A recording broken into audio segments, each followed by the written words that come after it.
جس نے ہسٹری پڑھ لی وہ پھر مسلمان ہوا ہی نہیں، جس نے قرآن پڑھ لیا پھر وہ کافر نہیں ہوا۔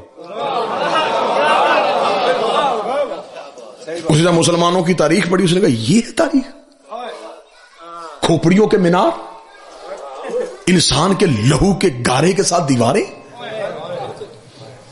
یعنی کہ ہمارے بچوں کو آج تک اسلامیات میں پڑھایا جاتا ہے عروج اسلام، زوال اسلام۔ مجھے آج تک مسلمانوں کی یہ کمبختی سمجھ میں نہیں آئی وہ کون سا اسلام ہے جسے زوال آیا تھا۔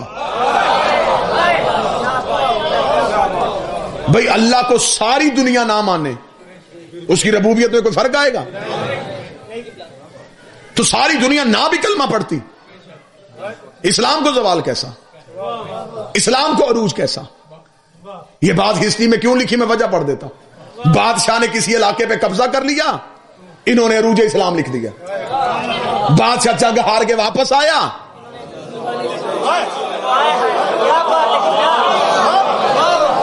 انہوں نے زوال اسلام۔ بادشاہوں کے کردار کا نام اسلام نہیں، ذل سبحانی کے کردار کا نام اسلام نہیں ہے۔ انہوں نے سر کاٹے تھے، لشکر لے کے گئے تھے زمینوں پہ قبضہ کرنے کے لیے۔ جتنے دہشت گرد تھے تو انہیں اسلام کے ہیرو بنا دیے۔ سلطان محمود غزنوی کیا کیا تھا؟ اس نے جی سومنات کا بت آ کے توڑا تھا، اس لیے توڑا تھا اس کے اندر سونا تھا۔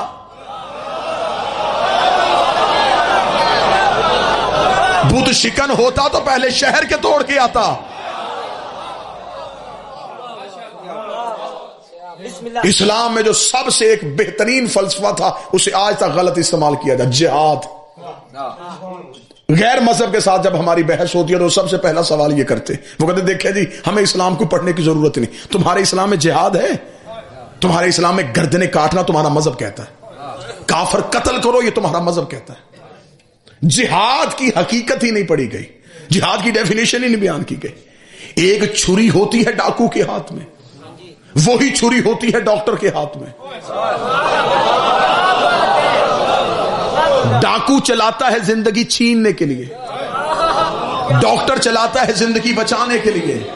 تلوار بادشاہ کے ہاتھ میں گئی تو گردنیں کٹ گئیں، امام کے ہاتھ میں آئی تو عدل ہوا۔